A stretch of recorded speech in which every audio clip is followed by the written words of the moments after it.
శివకుమార్ గారు బీఆర్ఎస్ మహిళా నాయకురాలు సుమిత్రానంద్ జాయిన్ అయ్యారు.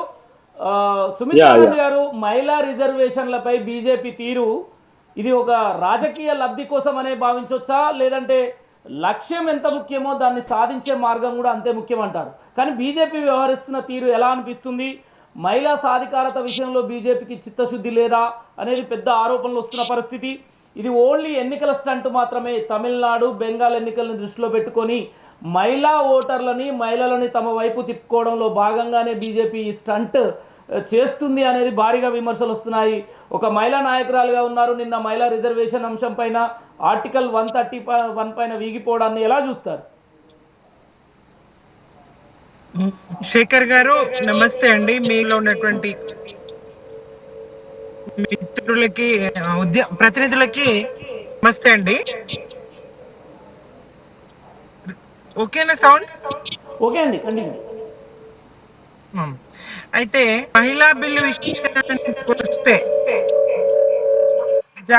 బీజేపీ మహిళల్ని వంచిస్తుంది అనడానికి, దేశమాత అని చెప్పి, అలాగే మహిళను గౌరవ అని చెప్పి, ఎత్ర నార్యంతో పూజ్యంతి అని చెప్పేటువంటి మనువాద పార్టీని అని చెప్పినటువంటి మతవాద పార్టీ అయినటువంటి బీజేపీ మహిళ మనుగడను రాజకీయంగా చట్టసభల్లో మహిళల ప్రాతినిధ్యాన్ని అంగీకరించని స్థితిలో ఉన్నది. మళ్ళీ ఒకసారి పార్లమెంట్ సాక్షిగా భారతీయ మహిళలకు ఘోర పరాభవం జరిగివచ్చండి. దానికి ప్రధాన కారణం బీజేపీయే.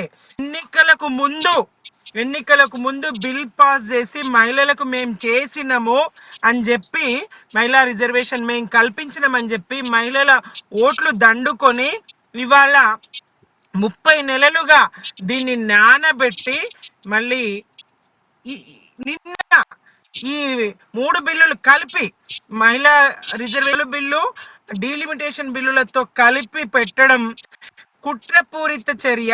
కావాలనే ఇవ్వాలనే ఈ 131 రాజ్యాంగ సవరణ బిల్లును ముందుకు తీసుకొచ్చింది. రాజ్యాంగ సవరణ బిల్లు నాడు అంబేద్కర్ కాలంలో వీగిపోతే మహిళలకు సమాన హక్కులు ఉండాలి, మహిళల ప్రాతినిధ్యం ఉండాలి అని చెప్పేసి మహిళల హక్కుల కోసం అంబేద్కర్ గారు ఆ హిందూ కోడ్ బిల్లు అంగీకరించని పక్షంలో, సభ ఆమోదం పొందని పక్షంలో తాను రాజీనామా చేసిండ్రు. నిన్నటి పరిణామాలకు బీజేపీ ప్రభుత్వం ఎట్లా బాధ్యత తీసుకుంటది? ప్రశాల మీద నెట్టడానికైనా లంకెబెట్టి ఏదైతే డీలిమిటేషన్ బిల్లు లంకెబెట్టి పార్లమెంట్ లో పెట్టిందా? మహిళల్ని అవమానించడానిక, ప్రతిపక్షాల మీద బురద జల్లడానిక, ఓట్ల కోసమా? మహిళను మరొక్కసారి అవమానించేటువంటి ఈ నిన్నటి డ్రామా, పార్లమెంట్ సాక్షిగా ఈ హై డ్రామా, ఆ వెకిలి నవ్వులు, ఆ వ్యంగ్యపు నవ్వులు, మహిళల్ని అవమానించే విధంగా ఆ తీరు, అమిత్ షా గారు మాట్లాడుతూ హాస్యంగా దాన్ని తీసుకున్నటువంటి తీరు, నిజంగానే చిత్తశుద్ధి ఉంటే ఈ 30 నెలలుగా ఎందుకు దాని అమలుకు సంబంధించి తేదీలు ఖరారు చేయలేరు? ఎప్పటి నుంచి అమలు చేయాలనేటువంటి అంశాన్ని ఖరారు చేయలేదు. కోటా ఏంది? 30 ఎందుకు బిల్లు అమలుకు నోచుకోకుండా ఉన్నది? అసలు పాస్ కాకుండా, బిల్ పాస్ కాకుండా ఎందుకున్నదనే ప్రధాన తెలిసిన తర్వాత కూడా ఓబీసీ కోటా వాటా తెలుసకుండా ఎందుకు దీని అమలు ముందుకు తీసుకొచ్చింది? 2011 జనగణన ప్రకారం అంటది. మళ్ళీ ఈ జనగణనకు సంబంధం 26 ఈ 30 నెలల్లో జనగణన అనుకుంటే, కేంద్రం అనుకుంటే పూర్తిగా. సుమిత్రానంద్ గారు, ఇక్కడ ప్రధాన ప్రతిపక్షమైన కాంగ్రెస్ పార్టీ కూడా చూసుకోవచ్చు. యూపీఏ ప్రభుత్వం 2004 నుంచి 2014 వరకు 10 ఏళ్ల పాటు అధికారంలో ఉండి మహిళల పట్ల ఏమాత్రం వాళ్ళు చిత్తశుద్ధి నిరూపించుకోలేకపోయింది. ఈరోజు చెప్తున్నారు. ఆనాడు 2010లో కూడా రాజ్యసభలో కాంగ్రెస్ పార్టీ కనీసం మహిళల పట్ల ఏదైతే ఓబీసీ అంశాన్ని లేవనెత్తలేదు. ఈరోజు ఓబీసీల మీద అంత ప్రేమ ఎందుకు వచ్చింది మహిళల పట్ల అనేది కూడా ఒక ప్రధాన ఆరోపణ వస్తున్నది కాంగ్రెస్ మీద కూడా. మహిళా బిల్లు విషయానికి వస్తే రెండు జాతీయ పార్టీలది ఒకే వైఖరి, ఇది స్పష్టము. ఆ అందరూ శాకాహారులే రాజిగా ఒరే రాజిగా, మరి రొయ్యలు ముల్లేడబాయే రాజిగా ఒరే రాజిగా అని ఉద్యమ కాలంలో పాడుకునేది. తెలంగాణకు అందరూ అనుకూలం అనేది ఎవరు అంగీకరించని పరిస్థితిలో నాడట్లా పాడుకునేది. ఇప్పుడు మళ్ళీ మహిళా రిజర్వేషన్ బిల్లు విషయానికి వస్తే అందరూ సుముఖంగా ఉన్నాము అని చెప్తారు. 3 దశాబ్దాల కాలంగా బిల్లు అలాగే ఉంటది. ఒక బిల్లు రాజ్యసభలో 13లో అవుతుంది. అప్పటి నుంచి అది కొనసాగుతూనే వస్తుంది పరంపర. మళ్ళీ ఇప్పుడు బిల్లు పాస్ అయిన తర్వాత ఉభయ సభల్లో అయిపోయింది. అయిన తర్వాత కూడా బీజేపీ చిత్తశుద్ధి ఏ మేరకు ఉన్నది, బీజేపీ ఏ మేరకు చట్టసభల్లో మహిళలకు ప్రాతినిధ్యం కల్పించే విషయంలో సుముఖంగా ఉన్నది అనేది క్లియర్. నేను స్పష్టమైందండి. బీజేపీ వైఖరితోని స్పష్టమైంది. డీలిమిటేషన్ బిల్లుతో ముడిపెట్టి పార్లమెంట్ లో పెట్టినా మరి ఆ డీలిమిటేషన్ కు సంబంధించి కూడా స్పష్టత అక్కడ లేదు. బీజేపీ అనుకుంటే మరి ఈడబ్ల్యూఎస్ రిజర్వేషన్ అడిగినరండి, ఎందుకు అది ఫాస్ట్ ట్రాక్ కోర్టులో చేసుకో, కోర్టు తీర్పులాగా ఫాస్ట్ ట్రాక్ జీవో ఎట్లా తెచ్చుకో, బిల్ ఎట్లా తెచ్చుకోగలిగిండ్రు? ఫాస్ట్ ట్రాక్ బిల్ ఎట్లా పార్లమెంట్ లో తెచ్చుకోగలిగిండ్రు? రిజర్వేషన్ కు సంబంధించి ఎట్లా అమలు చేయగలుగుతున్నారు? అలాగే జిఎస్టి బిల్లు కూడా ఎట్లా 3 రోజుల్లో బిల్లు అనుకుంటే బిల్లు చేయగలుగుతారు. 30 ఏళ్ళంగా దీన్ని మహిళా బిల్లును దేశ మహిళను ఘోరంగా విషయం, నిన్న కాంగ్రెస్ పార్టీ మీ పైన కూడా విమర్శలు ఏంటంటే, అటు జిఎస్టి బిల్లు విషయంలో కావచ్చు, నోట్ల రద్దు అంశంలో కావచ్చు, ప్రతిసారి బీఆర్ఎస్ పార్టీ బీజేపీకి వంత వాడుకుంటూ వచ్చింది, మద్దతు ఇచ్చుకుంటూ వచ్చింది. మరి ఈ అంశంలో బీజేపీ బీఆర్ఎస్ పార్టీ ఎలా ఉండబోతున్నాయి అనేది కూడా ప్రధాన ఆరోపణ. మాకు పార్లమెంట్ లో మా బలం లేదు. ఉంటే తేజస్వి సూర్య లాంటి వారికి మూతోడు సమాధానం మేము చెప్పేవాళ్ళం. 8 మంది 8 మంది ఎంత మందిని ఎన్నుకున్నా తెలంగాణకు నిష్ప్రయోజనం.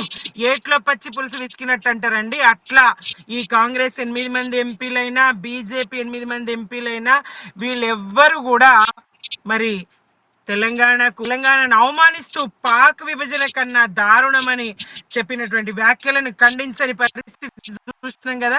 ఎంత అవమానం! మీ నుంచి మళ్ళీ మన కిషన్ రెడ్డి గారు ఏమంటారు, అందులో అభ్యంతరకరం ఏం అని చెప్తారు. ఎట్లా సమర్థిస్తారు?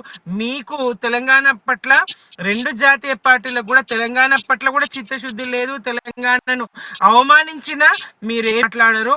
నాడు మోదీ గారు మొదలుకొని ఇప్పుడు తేజస్వి సూర్య వరకు లాంటి వాళ్ళు అవమానిస్తూనే ఉంటారు.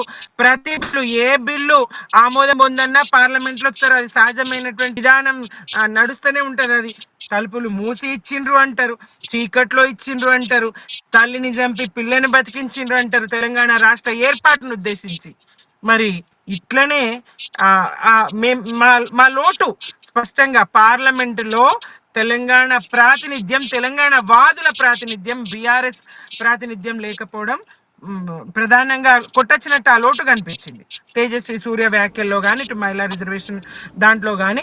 ఈ మహిళా రిజర్వేషన్ కు సంబంధించి డీలిమిటేషన్ బిల్లు మీద సమగ్రమైన చర్చ లేకుండా, విధి విధానాల ఖరారు లేకుండా బిల్లును పెట్టడం.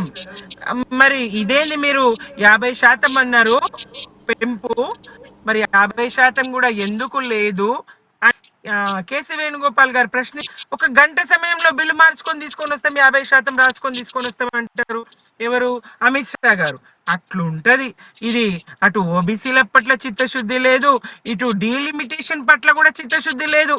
నియోజకవర్గాల పెంపు విషయంలో కూడా చిత్తశుద్ధి, స్పష్టత లేదు. ఎన్నికల్లో లబ్ధి పొందడానికి, పశ్చిమ బెంగాల్ లాంటి రాష్ట్రాలు ఎన్నికలు ఉన్నాయి, ఎన్నికల్లో లబ్ధి పొందడానికే దీనికి దెబ్బ కొట్టాలనే ప్రయత్నం కానీ రిజర్వేషన్లతో పని లేకుండా దీది గారు మహిళలకి అవసా ఉన్నారు. మీ 40 మంది ఎమ్మెల్యేలు నాకు టచ్ లో ఉన్నారు దీది అని గత ఎన్నికల్లో మోదీ గారి స్వయంగా ఛాలెంజ్ విసిరిన ఆమె ఎదుర్కొని మరి 3వసారి కూడా అధికారంలోకి వచ్చిండ్రు. సెల్యూట్ చేయాలి ఈ సందర్భంగా ఆమెకు. 4వసారి కూడా ఆమె మోదీ గారి కుట్రలను, బీజేపీ ప్రభుత్వ కుట్రలను ఛేదిస్తూ 4వసారి కూడా అధికారం చేపట్టబోతారు. ఇప్పుడు కాంగ్రెస్ విషయానికి వస్తే ఇందిరాగాంధీ గారు ఉక్కు మహిళగా పేరు తెచ్చుకోవాలి, కొనసాగాలి ఆమె బతికినంత కాలము. అలాగే సోనియా గాంధీ గారు వచ్చింది. ఇటీవలే మళ్ళీ ప్రియాంక గాంధీ గారిని కూడా తీసుకుండ్రి.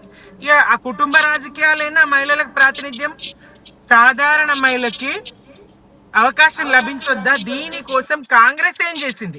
మహిళా రిజర్వేషన్ బిల్లు విషయంలో రెండు జాతీయ పార్టీలది ఒకే వైఖరి, దొందే. అలాగే ఓబీసీల విషయానికి వచ్చిన రెండు పార్టీల వైఖరి కూడా ఒక్కటే అండి. ఓబీసీలను మోసగిస్తానే ఉన్నారు. ఎస్సీ ఎస్టీల రిజర్వేషన్ ఎట్లాగూ ఉన్నాయి, మళ్ళీ వస్తుంది. ఓబీసీల వాటా తేలాలి కదా. కామారెడ్డి డిక్లరేషన్ పేరుతోని రాష్ట్రంలో ఇచ్చినటువంటి హామీ సంగతి ఏమైందని ఎప్పుడన్నా పార్లమెంట్ లో ప్రస్తావించిందా సుమిత్రానంద్ సోనియా గారు గాంధీ గారు కానీ